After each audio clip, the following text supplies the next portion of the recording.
board of secondary division Manipur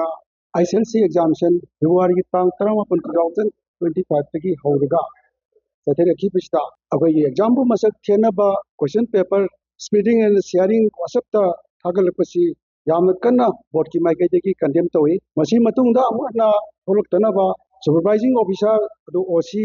exam centre ना इनगदब SOP guideline rule खरा नौना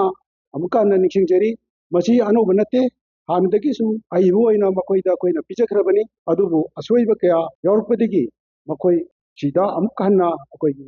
इलेक्ट्रॉनिक्स मीडिया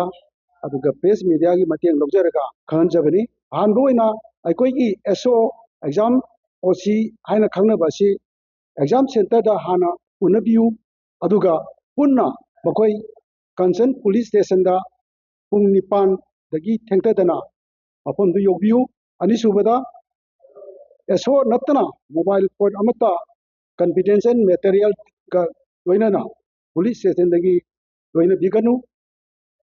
अमुका नाइजगे मतांगसी SO नतना मोबाइल फोन अमता कॉन्फिडेंशियल मटेरियल सिगा वर्कतबा मकोई सहीदा पुलिस स्टेशन दगी फोन अमता लोइना बिगनु अहुम सुबदा अयुक पुंग निपान दगी मतुंग दगी SO ना एग्जाम सेंटर दा OC अमदी पुलिस स्टेशन की प्रेजेंस दा कॉन्फिडेंशियल मेंटेनेंस से लोबिगदबनी लोब मतमदा टाइम फोटोग्राफी लोगदबनी बदु SO की कैमरा दगी ओइगदबनी अदुगा अपलोड तौबिरकदबनी मरिसुबदा कॉन्फिडेंशियल मटेरियल सी SO ना पाइबिगदबनी board of secondary division Manipur ना पीबा SO की व्हीकल दा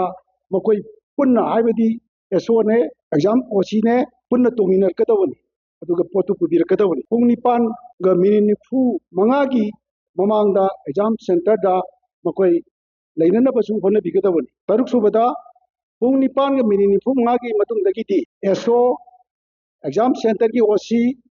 AOC अमदी SI यावना क्लोज डोर की मैनर दा इनवलप हांगबग लोइनना रूम वाइज डिस्ट्रीब्यूशन की अरेंजमेंट तौबिगदबनी मसी की SOP से सुसोई सोइदना अकोई हाइरिबा ऑफिशियल सिंगना इनबिगदबनी करिगुमदा मसी इनदब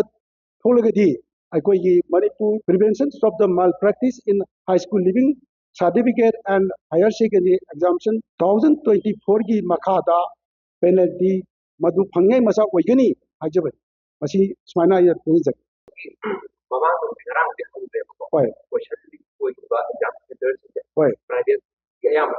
होय तो जे मथंग से बोला पता सेंटर फादर की तरह हुआ तहन दब की पोत कर को दई हौजी हौजी थोइबा सेंटर खरसे मथंगी लापदा अकोई याम कुपना मकोई सेंटर तागदरो तारोइद्रा बसे याम सेंगना हौजी हौजी की वइना हाइदोपदा याम ngमलगसु तादबद नमना लेगिनेना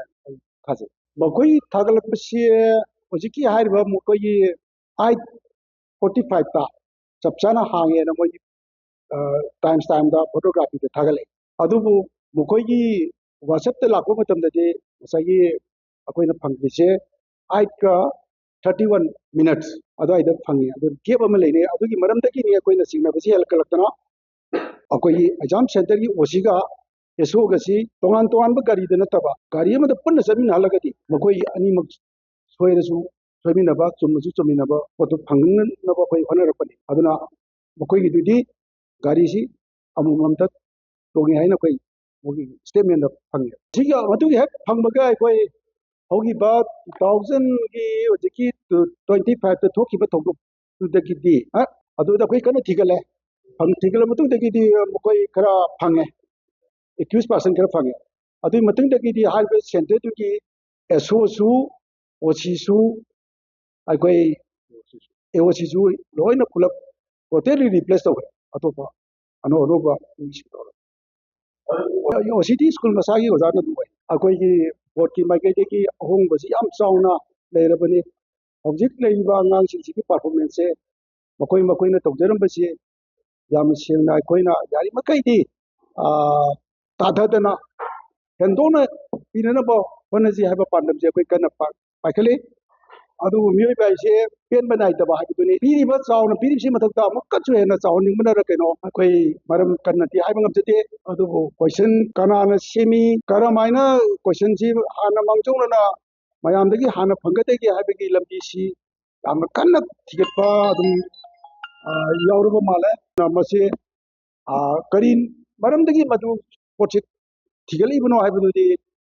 ꯍꯣꯏ ꯃꯥꯛ ꯂꯣꯏꯁꯤꯜꯂꯛꯄꯗ ꯃꯥꯛ ꯍꯦꯟꯅ ꯐꯪꯅꯤꯡꯕꯒꯤ ꯋꯥꯈꯜꯂꯣꯟ ꯑꯃꯗꯤ ꯂꯩꯔꯝꯕ ꯌꯥꯏ ꯑꯗꯨ ꯃꯗꯨꯃꯛꯅ